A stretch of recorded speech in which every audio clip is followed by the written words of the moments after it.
Bienvenue encore une fois dans cette grande émission Enquête. Enquête, comme vous le savez, émission où il y a bato nyonso, il y a domaine nyonso, tout mesala bino pour partager ma solo tobeta awa. C'est vrai que tout ça moi tango, tout ça quitté, on était en déplacement, le Seigneur a permis, tout zongi, pour que tu continues à servir tout ça. Merci parce que vous nous suivez partout, hein. Vous êtes à Paris, à Bruxelles, Londres, Suisse, Montréal, partout, vous nous captez.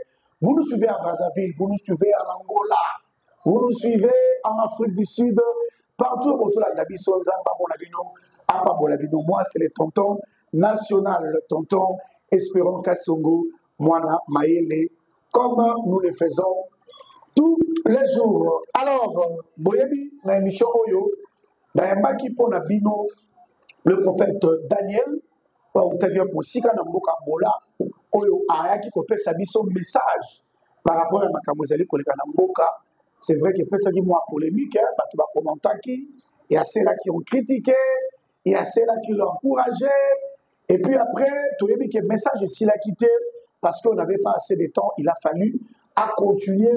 Suite, il y a Makambo Oyonzambe, Atalisaki, Ponabolamu, il y a Bokanabiso. Tonton Jacques Kanagila, on va recevoir notre invité juste après cette transition. Voilà, merci Ngrabane Kolubayango. Toyambaki déjà pour Nabino, le prophète Daniel, Oyo Ayaki uniquement dans RDC précisément, na Kinshasa, on a beta masolo, il y a Makambo Nzamba Ebisaki Aloba. Aloba yango na bakonzi, na ba autorité et aloba yango précisément na bakonzi ya mboka. Tolandaki émission tout cela qui n'a été mosso, comment tamboulaki, comment salaki toutes les démarches possibles pour que abutana bakonzi ya mboka jusqu'à ces jours masolo et kendaki tendenge azali ko kanisa même itumbala ezali akomisa message naye à qui de droit pour na bolamu ya ba congolais nyonso. Alors lelo tozali ko banaye maye abandaki koloba prophète Daniel Bote boni santé. Oui, santé bien par la grâce de Dieu. Ozana na biso. Oui, nazawa bon mais que calamité na zone. OK. Oui, ça est important que précisément na posa na kutana na mokoti parce que ça makambo ça ya koloba na émission te ça va secret moko ça va secret moko personnel ya ye moko senga ki quand tu kutana nde na koye de sei na mabomba nous c'est très très capital. Voilà, je crois que Bituba et Bissopé Ali na enquête awa comment on moko c'est très important pour que peut-être le message na yo comme alors prophète va critiquer le gars qui nous toujours la place wana va critiquer au makasi olobi nzambe apesi mokonzi ya mboka lisusu 15 ans abakiseli 3 mandats pour déjà deuxième année 15 ans yango eza na kata 2028 to eza na élection ezoya mais bref olobaki mokonzi babakiseli 15 ans ya mandat, c'est Dieu qui l'a dit en fait. Est-ce que vous avez dit ça vraiment en fait? Bon, il y a des bossons dans nous. Il y a dit que la continuité, il y a Michel Bosso. La personne dans la ligne son botte et la signe dans le kimia dans la carte na biso et ba union so o ba la démission o. O les importés ani ngai na ko ba makamte na sentiment. La zone qui n'a pas été dit ne dit pas ce que le Seigneur n'est pas dit, mais donner message tel qu'il est. Message oyo, ils ont abandonné 2019. Ils ont dit que nous avons dit que nous avons dit deuxième mandat à Koleka. Tant que le deuxième mandat ils ont 15 ans de colo. On a bakisi pour la 15 ans. Président Félix 15 ans. Ok, 15 ans. Au moins, le temps on a eu en 2023, ils allaient que dans le bon s'intéresse tant ils allaient tant il y a propagande. Ils allaient que pour la à part passage na yo ndinga volé. Quand on essaie de dire ta voleka. Wana les allaient qui prennent l'importance parce que il y a des gens qui connaissent sur le beaucoup dit mais il na biso pas faut que dans la ba des mandats. Ils allaient essayer et yo ta voleka. Mais na si ma voleka il y a deuxième mandat. Na ko bakser comme 15 ans. Au moins une période où il y a une période il y a roi Ézéchias. Parce qu'il n'y a rien de nouveau sur la terre. Roi Ézéchias est tombé malade, il sérieux, il a mboka. Il est à Jérusalem, il a un problème sérieux dans Santa Zobena. Nous avons dit que le prophète Esaïe qui a recouvert, c'est Obikate. Mais tant que Esaïe a eu qui a mort, après cette insertion dans la 2 Rois chapitre 20, verset 1 à 8. Et ça s'appelle Esaïe chapitre 38. Bible lobby, tant que nous avons eu ici Esaïe a eu Esaïe. Pesa insertion dans la parce que nous avons dit que malade Oyo, Obikate beaucoup, recouvert. Tant que Esaïe a dit, Ézéchias Nassima. Afuka mabonde la demande atalami nous avons aussi se souvenir comme ça se souvenir naïe aye ko yebi Ézéchias yebi sa par Esaïe yebi sa Ézéchias zonga yebi sa na moni kolela na bakisi 15 ans oyebi na kati ya mboka oyo il faut toyeba ke tozana nzambe ya solo to semble le véritable Dieu nzamba lubaka pe makambo esala nini ekokisa maka omoni ntango nzambe atindi ngai ke naloba 15 ans à part deuxième mandat 15 ans nakoya kofabrike te bamakambo mosusu nalobaki bien te tournon au chapitre nango 22 et si déjà nalobaki na première émission nzambe alobi à partir de la 18e verset obandi kokita mosakola koloba makambo ete mpa na ngai nzambe te esali kopesa etumbaku ya kufa à condition alobaka makambo ete mpa na ngai nzambe oyebi ntango nake na ngola mission nakende na ngola bato bayebaki te nzambe esenga soki okuteli Edouard de boye ya okufa te nabali kokende koluka président Edouard pendant 2014 soki tokutanaka na ye mbele makambo nyonso wana ngola esala esalama te nakaya kokende mpona kopesa ba instruction nzambe apesenga ntango tokutani na ye te ale kokoma ntango ya président Jean Lorenz nzambe atindinga lisusu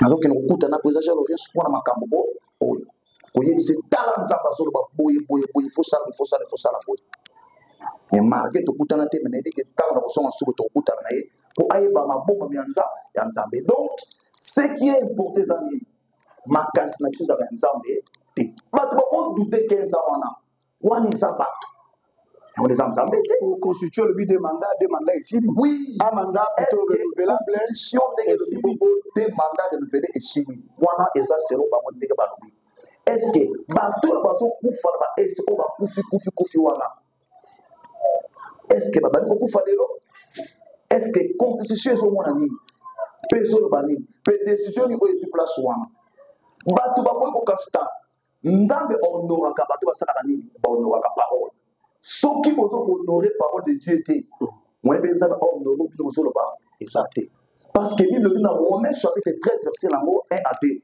toute autorité vient de Dieu bino bokoloba boye l'homme propose te dispose bino bokopropose no nzambe ayei kodispose oyo yaye ezali pensé ndabakisi 15 ans ndabakisi 15 ans mpe tala na temps difficile bana baoposa baotala bakodongola yo mpe na temps difficile bitumba nyonso oyo esalami oyo soki bayambaki nga bien avant ndenge nazokende koluka président na palais de la nation nake plusieurs fois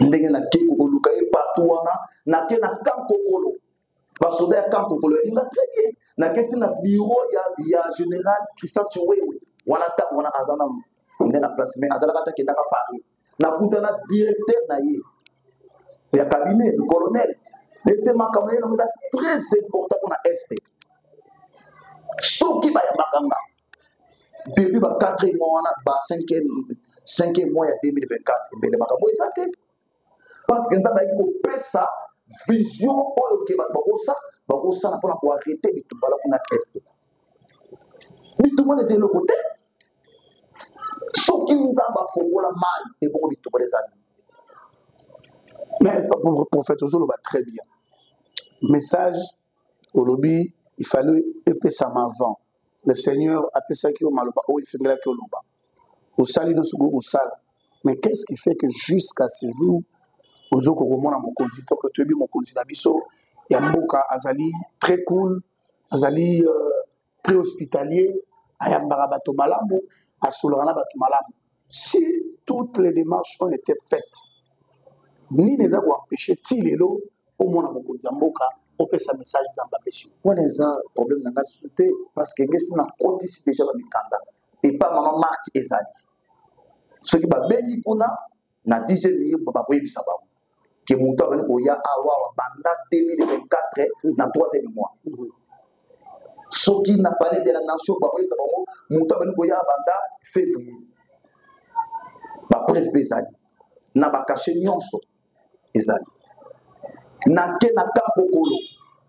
Pour la général, ce que vous avez un Christian, ou bien un Jean-Pierre Bemba, et vous avez un homme pour la Macamba de Tobago. Encore deux années, il faut que vous présenter une opportunité. Je connais que ça là qui est au bout de na Jean-Pierre Bemba. De la Kenda Kati, na arrêt poste na boulevard. Kenda Kapuna. Mais moi, mon anaka donc, Bayokanga. Na tangela bango comme il y a 2 personnes au bazar à la base de Tobago. OK. Na tangela bango. Na tangela bango clair mais c'est bon que ça va ici na bazar à la base de Tobago ezali ezali Joseph Kabila na Moïse Katumbi mais mingi za Joseph. Yenda zali na yebisa bango dika yenda za porte. Makambo yo ici déjà bato baloba déjà kala mais tant nous en besoin pour tinda loba makambo oyo. Donc, les gens vont savoir que il faut arrêter. Il faut quand même minimum ça va payer les ça va aller mais tout ça les téléphone c'est Joseph. Quel est le bon campo? Au moins à tête temps zo baki ote mandat au président et ça les quantité et là qui boy stopper quand président va faire ça qui donc mandat il y a premier mandat na ya Félix. Maintenant on zo mamuki en 2011. En 2011, on a appelé ça prophétie, on a appelé mais ça n'a pas ça, ça n'a que ce qu'on est qui ont une mission et qu'on a le problème. Ça va tailler ça n'a que Joseph a soit capté. Personne qui est monté sur des années. Nani ole. Papa Titi. Donc, ils ont dit ce qui nous a soit capté.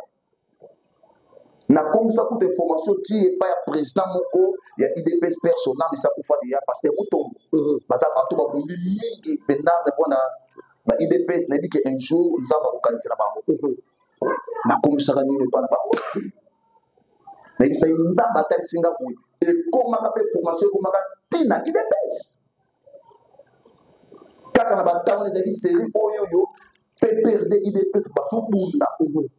N'est-ce qu'on peut faire l'organisation mokoboye bazoka ba sportif ya Mwamba ya Chango ya Lukunda nafuna basangisaka bango pour la maîtriser bango zaka pour la ezaki ba politicien moko bayeka na loko na ngambu ya PPRD de temps basangisaka batona babenga na kutu na uta la retraite na yaki de pour mocha pour na ko kamba bango na mo une petite prière ce qui va zongisa mission na lingana facile na 2011 ba mona makambo. Mais ça va être un makambo qui tu sais que d'azui OK je n'ai pas vu que wana communauté ko koloba yango mais makambo ce jour les bien les seigneurs t'avaient révélé aussi au monde makambo tout ça mais déjà l'état pour te commis parce que to beta qui m'a solo à Bitumba Est bande ko na biso na Goma est déjà ils à assiéger bande ko na biso ya Kivu même nous sommes en train de prier les seigneurs malgré tout le monde a atrocité ça pour les akuna ni bazo nyoko la bande ko na biso. Nous savons que le Seigneur va faire grâce. Makabou est aussi la meilleure en tant que Mosako Nzambe. Nzambe azo taliso mayebakoya. Ocho le bango pawa. Si les lois pour fournir un effort pour que mon amour cause à Boka, mais je suis sûr que mon aïe. Nchiko photo ça ngeti nini siko nini photo ça bon pour faire nini. Est-ce que le temps de la radio que nous coûtons la beaucoup Mboka ça peut te prendre le temps ni c'est gérito ça parce que bato bakotala yo autorité bakotala tant mboka yindaki. Tant que tu me na tout le monde s'embête à voir et na kanda au pesa que formation et pas continuer bayoka quitter basang ça babo basang message on déjà avec comme le président déjà avant de que l'émission ici la pesa on déjà pasteur Ebe que beau semble dans ça c'est là que beau semble parce que pour l'année ce côté dans 2 Chroniques chapitre 7 verset 14 à 15 abi que ceux qui batulanga ba mekitisi pona ko bonde na nzambe ba tube mabe na bango ba bonde na nzambe ngaza na osami na koyoka lusama na ba pe na kosonsa kolanga na katamboka na bango na panzane déjà message déjà calé panzane na ba passer que même ya ngola c'est bon que il faut qu'on soutenir Congo makasi parce que dans ba bisinga ki na étape oyo biso toza na ngo ya agression et ça na est il faut que ça mbela mais ça va pesa ina yango na kanda bike soki bayoka ki afa mbele makambo ezate donc nde yango mpenza baisaka ki président asangisa basala nzambe asangisa bango mpe basali babombela nde akomona passage na ye mais bautobondela ebele bidawa te pasteur après marche moko te otosalama awa babondeli ebele awa mais quand même bon nzambe aza nzambe ntango bato babondeli réaction yango wana mpe tokomona mpe réaction mosusu ndenge koya liboso mais dede eza na bitumba moko eza préparé ezo eya na kata mboka ezala catastrophe un prophète aza moto azoloba makambo oyo eza mwa liboso oyo eyebani te na miso ya bato koprédire kotalisa bato makambo eza liboso parce que prophétie ezwaka temps soki otali prophétie ya Esaïe mpo na Yesu Masiya alobango ezwa 850 ans banda temps prophétisé tina temps Yesu aye kobotama esala 850 ans toza te na temps ya Malachi na Matthieu ndenge eza batikala silence pendant 430 ans non biso oza na temps wana te mais malgré atikala silence mais eza baleki na méthode oyo azali koloba nde bavoyen bazoyeba ndenge ya kodécortiquer langage ya Nzambe mais biso oza na temps nzambe azoloba ntunguma nauti déjà kokota déjà mokanda déjà okoti so mokanda ok na palais de la nation T à condition que bayebaki nzambe azoloba ok nzambe atesenga bitumba ezoya makasi na kata Congo nzambe esengi kozala catastrophe atalisinga soko ke mpona kofaire voir bakoni mpe mpona kotalisa bango mpona kozala mayele afin ke makambo esala nini ekoma te un vrai prophète eza te ke so oyebi likambo ekokisi nde oza vrai prophète non eza ndenge wana te Jonas ntango ake koloba makambo na mboka Ninive ntango akomi Jonas ake vana mosika so oza prophète lokola Jonas eza mabe ake vana mosika azozela accomplissement ya likambo wana ke ndenge bato bakokufa oyo kete wa ntango ayoki amikitisi alobi na vile mobimba mutu moko ta mobimba mutu moko te ya kofongola mpunda balata basaki baboni yo saki eza signe ya humilité mais lelo susu tozala su na ta basaki te vraie humilité ezali kaka intimité ya motu na nzambe soit compréhension lorsque tu comprendre atosi nde humilité yango wana ntango babondela nzambe abi tosambela peut-être nzambe akosali akochange les cas un prophète bato ebele bakritikaki yo na parti ya liboso balobi ke ozoluka mokonzi ya mboka oza no na nzala oza na besoin olia mo eloko moko boye oza na besoin bayamba yo bapesa yo mbongo na yo nzala nde ezolobisa yo bino boyanga kaka na ndenge wana ntango kozwa mbongo omona mpe mbala moko komi mambala idps ndenge bato balobaki na parti ya liboso bon eza likambo te parce que oyo eza important ntango oza na mission yo kopesa mato eteke mpona koyoka bato bakoyana mpona kodécourage na makambo masali atindi yo oyebi te koya déjà une grande sacrifice ntango ozoya na message moko boye mpona mboka okozala nano combattu spirituellement parce que combat na yo ekozala niveau moko te na bakombat mosusu oyo kaka ya bavie ya bato mosusu non baotala oza na message moko parce que mwana monene eyebi ata na message moko ekomema lumière na kaka mboka oyebi lelo nazomaka kaka moke lelo soki amola lelo bitumba esalama refulema esalama makambo ebele esalama eza makambo eza kokendukela bakonzi avant na bani na ntan ya président Edouard soki tokutanaka nini mbela kufa te nazongelaka likama mpona nini eza histoire monene bato oyo bazosala na présidence ya président Jean Lorenzo bayebi prophète Daniel bayebi ke moto abali koya banda 2004 parce que les mêmes bato oyo wana na ta ya Zedu ntango nakomoke su na ta ya papa na Jean Lorenzo kaka bango wana nde bato baotravaille wana mpe naza na baani na bango lettre ezali ma confirmation ça dit donc eloko ezani o ils ont importé ça que ndenge batolo que la voix du peuple c'est la voix de l'Éternel et ça faux. OK, ça faux. Et ça langage bon biblique. Nzamba kota kana voix ya peuple, ce qui peuple comme na idée moko na yinza. Ndenge nini bato ba koyela idée nzambe faut ba ya na parole de Dieu. Ce qui ba sangani pona pombo nzambe. Ba mikitisi des amayoka la batoa. Peuple congolais, il faut ça la mission ya komona musika. Il faut ça la mission ya komona musika. Nzambe osala likambo azaka na posa te ke ya ke lokutuna ba non ya nzambe. Azamzamba sala ko ya likosa kosa. Nzambe yebisaki ngalisina ke eza récompensance ya famille ya Tshisekedi c'est na récompenser famille oyo. Tata na baba boni mingi pona mboka o. Pona mboka o. Et l'autre chose que nini pour makambo oyo ezo impact eza makambo oyo il faut na yebisa président tête à tête. OK.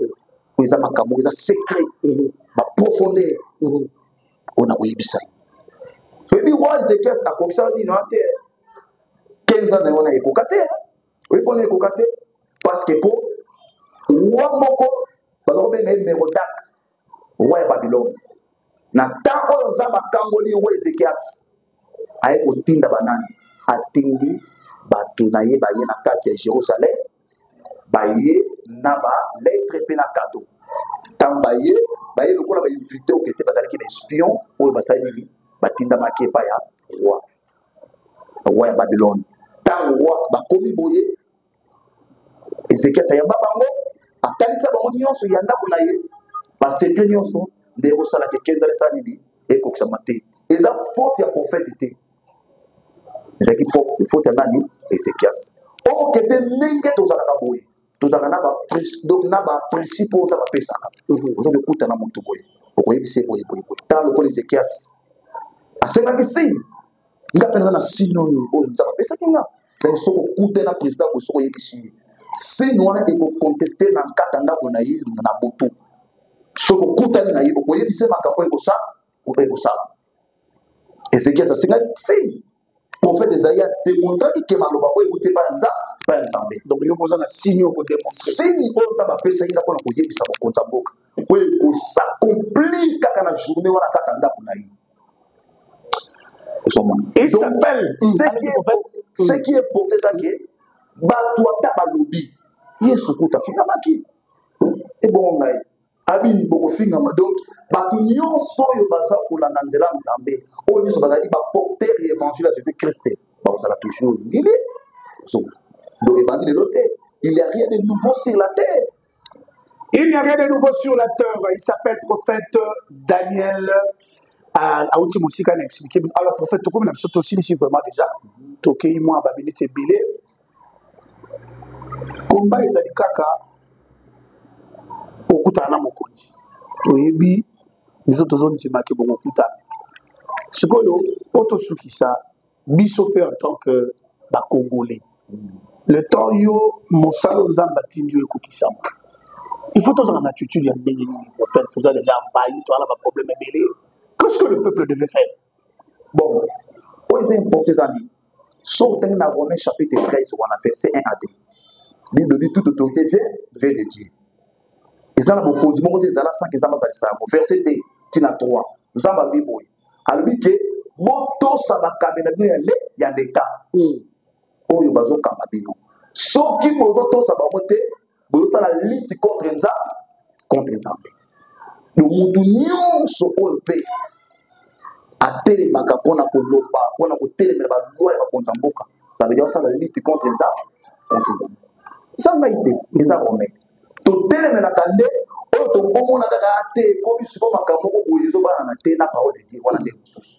Mais pour la vie, tout le monde a dit qu'il y a 4 pour continuer, mais ça, il y a volonté à Batou, et ça, la gueule, mais volonté à ça, la ranini, des Marabatuna, des malins. Mais il y a le bagage comme Basuka. Tant que présence au Benga Bassana, Zamalo Sangisa. Mais nga na za moto nza batini ngai uniquement pona ko yebise makabila très capital soki na kutana na fambele na est kuna batu wana ba fote Pourquoi parce que Bible dit que quand la prudence fait défaut, mon peuple tombe. L'homme sage à mon aka, ma belle musique. N'a pas pour faire voir Bango et tant qu'il va sage. Bango n'a pas musique parce que notre président, le Félix Chilombo Azali, surveille à Katamboka Congo, physiquement. Mais spirituellement, ils ont passé en Zambie. Ndenge ça va être Isaïe, nature prophète, nature sentinelle na Katanda Kouya, Israël. C'est Dieu qui sera, pas d'être sentinelle. Même il t'a pas de complications pour la interpréter d'autres. Tout le monde ou à Daniel. Na lobi teke na kepo Daniel zaka na bilito sikoyo nzambe atindaki précisément pour la koyebisa président makambo oyo. Est-ce qu'il y a des makambo za si éviter tango ko donc komi kitezani ko linga ko yoki loko nzabalo alobi koyoka parce que na ote musika et monde la bato na kande mo ote na nzambe ya mona zonga la ke loko bi na ba Bible lobi. Vos pensées, ce n'est pas mes pensées, mes voix, ce n'est pas vos voix. Ce qui est important, détonnons verset 1er. Impact Yaboyo Kanza. Impact Yaboyo Kanzambe avec le prophète Daniel, tout ça les formes, tout bandier tes messages parce que l'émission enquête présentée par Tonton Espérant est tellement beaucoup suivie et tout était solution que soit Makoyo Kabasa les Nzambe c'est très important. Na moni kutu ba musu ba otu ko ba diplôme wa ba ngoni ba bane ko initier ba prière de bosso. Or nous avons aussi un serviteur de Dieu qui vient de très loin avec un message précis et unique. Il faut toujours écouter la voix de Dieu. C'est très important. Prophète aussi ici, moi ba mbote na ba tuli ba misato. Bon, vraiment na repère ça na mbote mingi na basali na mnyo so Nzambe o ba soutenir mboka oyo. Vraiment Nzambe à continuer toujours pour souba bango parce que c'est important et na kopesa sumbote mingi na ba nyonso oyo bazula l'émission oyo attendre zo finga mais avec le temps ba ko comprendre que ça va lobi makambo eza na tina na pesi bango sumbote PDD sous na pesi mbote na famille na mobimba et na basala nzambe nyonso oyo na ebena bango na kata mboka lwanga nde oyo ezali important ya wana ya mutu ezalaka ke toujours oui, amen. Ok. Voilà, merci beaucoup. N'appelle-t-il de Jules Mbote. Toujours là, c'est lui qui m'embête à tout moment. N'appelle-t-il Mbote et merci pour la fidélité. Merci beaucoup de nous avoir suivis. Merci à Jacques Kalangila, le réalisateur de cette émission. Alors, moi, je vais vous retrouver au prochain numéro de cette émission Enquête. Moi et le prophète, nous vous disons déjà au revoir.